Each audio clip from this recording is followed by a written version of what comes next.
Well, the first thing to, before you even worry about changing your gauge glass if you do have a problem, is that as the morning crew, as part of your duties, is to check that your engine is equipped with spare gauge glasses. But not only the glasses, but the rubber seals. Right. If you do not have the rubber seals, the glasses are no good to you. Because when you have to change a gauge glass with old rubber seals, they've gone hard as hell, and you won't reuse them. So having glasses and no rubber seals is no good. Each engine should have 2 spare glasses, and the seals will be with them. Sometimes they just stick them over the top like that, sometimes they're in a little bag. But it's for the morning crew, as part of your checks, to look for these. They're usually in the toolboxes. What I found recently is that if you look at something like 9351's toolbox, these have been stored in the front of the toolbox vertically, and the lid comes down, and where they've been stored, they were fractionally proud, and the lid was coming down and clearly had hit the tops of these and chipped them. And you think, oh, chips, I'll be alright. No. If any of these surfaces are chipped, and you'll see a new one's got nicely curved rounded edges, if they're damaged in any way, it'll set up a stress fracture, and when you put it in and get it hot, there's every chance it'll go again. So damaged gauge glasses are no good to you. You need to make sure that you've got those. So it is important, and it's in your own interest. And obviously the afternoon crew generally rely on the morning crew. So if you haven't checked in the morning and then something goes wrong in the afternoon and they go to the gauge frame and can't change it, then that's your fault and might come back to you. You'll see there's all sorts of examples of how things can get damaged. That's no good to anybody. Okay. Right, so under the normal course of action, your gauge frame is open.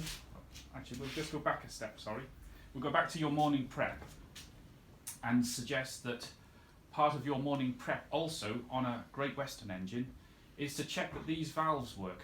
Yeah, these valves, little carrot valves, these are here to aid you identify the water level should you not be able to use the gauge frame. If you've had to shut this down because it's blown and you've got no method of telling how much water's in your boiler, the idea is that you can crack these open, and you should always have watery steam, but water coming out of this one, because the water, that level there is the very bottom of the nut.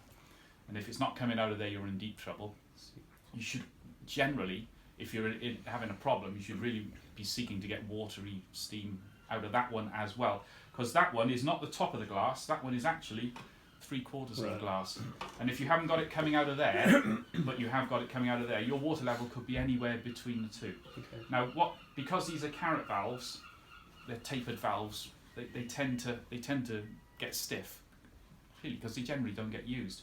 So of a morning, it's part of your duty to just check that these valves pass water, yeah? And you just want to crack it open, see that it works, and shut it off again.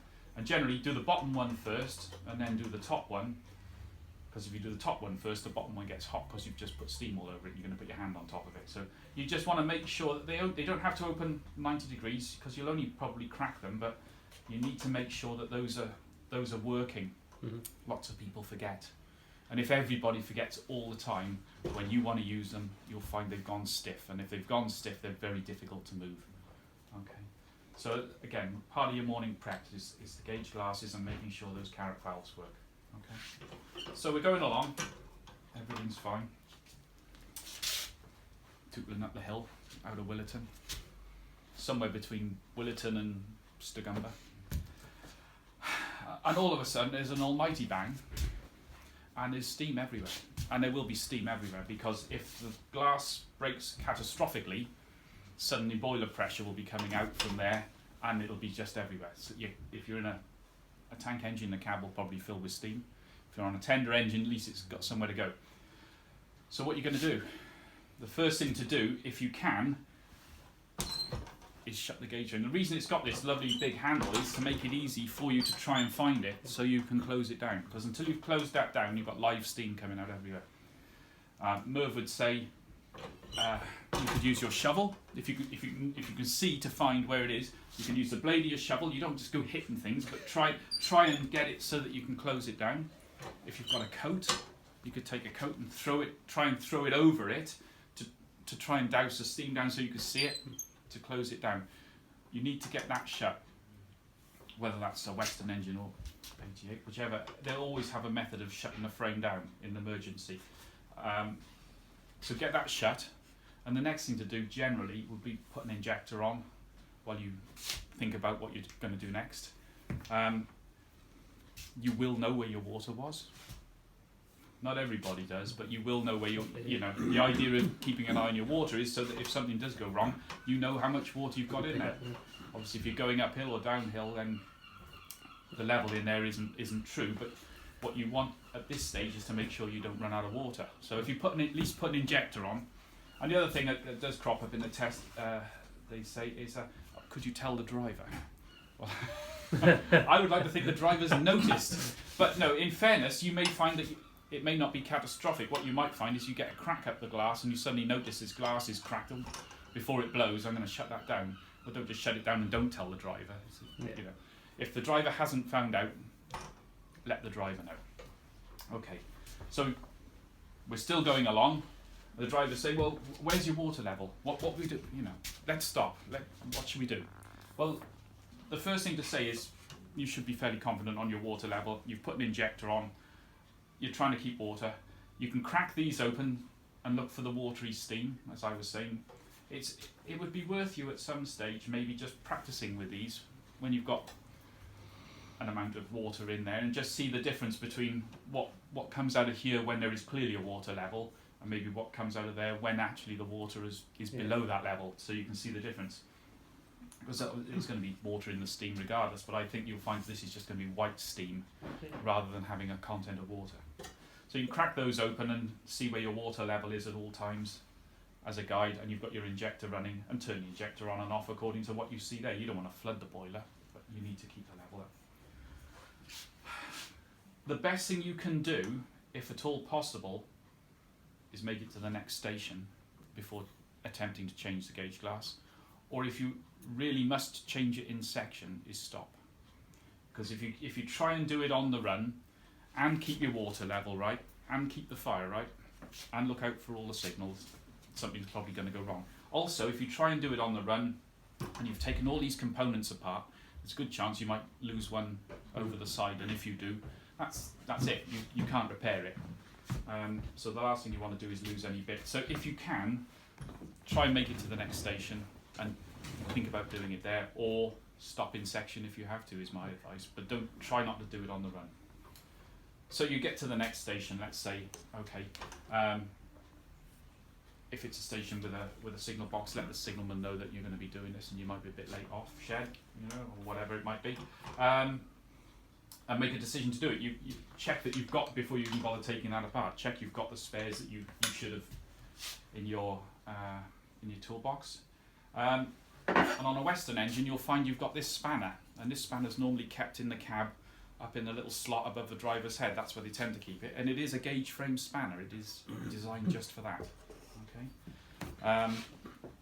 On 88, you'll find there's a selection of spanners that will do it. There isn't an individual spanner like that. So if you're going to change the glass, first thing you do, obviously, is make sure that it's fully shut down. If you're stationary and you know where your water level is, you can shut those taps off. You don't want all that spraying all over the place. First thing to do, open the drain, let any water out. Okay. And with it shut down, you can remove the protector. And if one of these does ever go off, you'll realise why this glass protector is so thick. Because the whole point is to stop that when it shatters spraying all over you. Because that's going to come out at light speed. Normally connected together, as you know, with a little bit of chain. You can remove your protector. Keep that to one side for the moment. We'll work on the basis that this glass is broken and there's maybe a bit sticking out of here and a bit sticking out of there. Yeah, that's what you've got left. Next thing to do is, if you should have a metal bucket on the footplate, is get your metal bucket with some water in it, keep it close by, and any components you take off, put in the bucket. Yep. Firstly, it'll keep them cool, and secondly, it'll stop you losing them, because inside one of these is a ball, and if that bounces and drops into the ballast, Dell's own job to find it. So anything we take apart, we'll put in the bucket. Right, so we've shut it down. First thing I want to do is remove this top plug, and these will only be sort of hand tight. if you like. When you do them up, they're just tack tight because they're brass. You don't want them over tighten. So it shouldn't take a huge amount to undo them. Undo that. Take out the plug, and inside the top is this little restrictor mushroom. Okay, those can go in your bucket out the way. You can leave this front plug in. That would be tight normally. That front plug is there for when they do washout maintenance, so that they can actually re-drill or clean into the boiler to make sure that the pathway from the boiler into the frame is clear, because it can fur up with sediment. You don't need to remove that to get the glass out, but you do need to remove this one. And again, that should be probably about that sort of tightness. So tap that, undo it, and this is the one that's got the ball behind it. When you take that out, inside is this metal ball. And Sod's law says that if you take that out, it won't just stay in there like it did there. It'll just roll out, and the next thing is it's dong dong dong, and it's disappeared. Yeah. So those go into the bucket. You can see the bottom plug is a full plug, and the top plug has got the recess for the restrictor. You can't get them the wrong way round when you put them back together, because even if you put that one in there, the top one won't go in because the restrictor has to go up inside it. So whilst they look the same on the outside, they are slightly different on the inside. It should be self-evident when it comes to putting it back together which one is which. Okay. So those have gone in the bucket. The next thing you've got to do now is sort out what's happened with the glass. If it hasn't fully broken, really the best thing to do, if you can do it, is get yourself a bit of cloth or something and break the glass to get it out. What you won't do is get this glass out in the way we're going to do it now, because that glass has never been used. What will have happened with the original glass is that the rubber seals will have welded themselves to the glass with the heat while it's been in use. And also welded themselves inside the body. So if the glass is whole, you'll probably never get it out. But do be careful. It's going to be sharp. There's going to be sharp bits of glass here, so you really want to be using your fireman's gloves. Even if you don't fire with gloves, you should carry a pair of rigger gloves with you, so that you don't hurt yourself. So the idea will be that you can use the large end to crack that nut, and use it to crack that nut. Again, these nuts shouldn't be over tight. If you ever have a weeping joint here and you're tempted to try and reseal it, whenever you do reseal, if you've got gloves, you use your gloves if it's going to be hot. And all you ever want to do is just do it by hand to try and seal them. If every time they leak you put the spanner on and give it a good old oink, you're compressing this rubber seal more and more and more, and it won't last the 28 days if you do that. So if you ever have to, you just that's enough to probably tighten anything that's weeping. It shouldn't take a great deal to undo it. Once you've got it loose, you should be able to undo it by hand. Likewise the bottom one. I'm going to take this glass out in a way that you won't be able to normally, just so that you can see how it all goes together. Inside each of these nuts, there's a brass bush.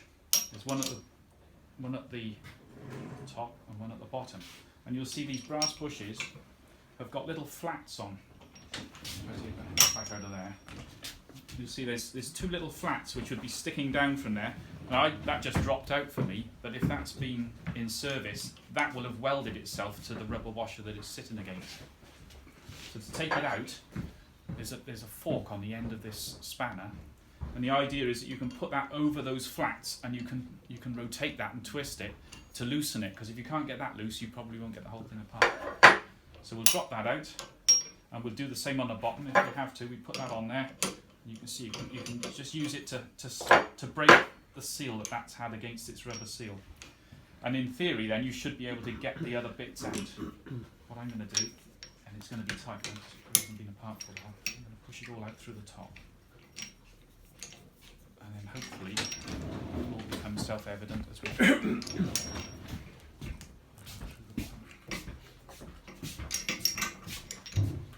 In the bloody workshop, you know, it's a mess room. Alright, that's what you could do, make a mess in it, ain't you? Well, you look at that, they're all square. He's got his video running. Yeah, has he? He has. Right, so when we've got it apart, you've got two nuts and you've got the two bushes. They're all identical. There's no top and bottom for these, okay? But what there is a flat side and a tapered side. Okay. Okay, and then you'll see you've got these little flats on the outside. The tapered side is what fits against the rubber seal when you come to put it all back together. If we've managed to get all that apart and we've still got little bits of glass in here, what you must do now is get it scrupulously clean before you put it back together. The top won't be too bad. The chances are you might be able to pull down or use something inside to push out the bits that are in the top. And that's just a hollow in there. But at the bottom, what you've got at the bottom is a recess that the glass fits into. You hear? That's going down onto a recess. Yeah. If you don't get that clean and you put the glass back in, it will go again. It'll crack again. So, but what you don't want to do, and I have seen it done, and I've seen what's happened to people who've done it, is you stick your finger in there and you go like that to get the bits of glass out. Because you will get the bits of glass out, but they'll be stuck in the end of your finger, and that really hurts. So you need to get that clean. And the reason you've taken this front plug out is so that bits that drop down through there, you can get out through here. You want to use Screwdriver or something? Screwdriver. There's all sorts. You've got the little cork removers that might be in the toolbox. Anything you can use to just make sure that seat is clean and you've got all the bits out of there. You've got it scrupulously clean. You've got your new gauge glass and you've got your new rubber seals, and you can start to reassemble. And reassembly means putting the glass in through the top. First thing that goes on is a rubber seal, because that's going to be the bit that goes up in there. The second thing that goes on is one of your brass bushes with the taper sitting against the seal. And then one of your nuts goes on. And what you want to do is just get that nipped so it's just started on there, because you need to be able to push this through towards the bottom. And then in reverse, at the bottom you put on the nut first. You put your rubber bush on, your plastic bush, sorry, with the taper towards the rubber. The rubber seal goes on next. And we feed the whole thing through, and we gently feed it right down into the recess, so it's sitting firm in the bottom. You don't want it proud there. And when you push this down and start to tighten it up, keep a little bit of downward pressure on that glass just to make sure that it doesn't lift off the seat. It's important that it sits against the seat. And you can just put those up hand tight at this stage. Just get them just so. I could turn those more at the moment, but those rubbers are brand new, so we'll leave it like that. And then in the reverse, we'll put the ball goes back in the bottom with the right plug. There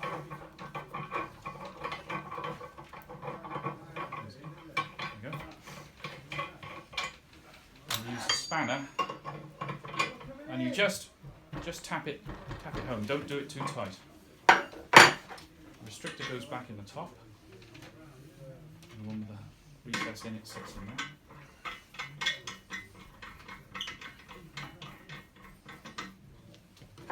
And again, just want to get it just over hand tight. Really. Okay.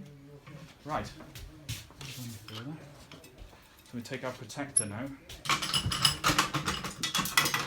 Over. Get this one back on.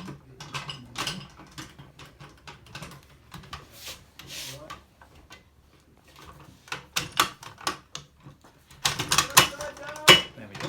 Slotted back on. That needs to be back in place before you even consider opening it. Okay. So you've probably got what is a cold piece of glass now back in your gauge frame.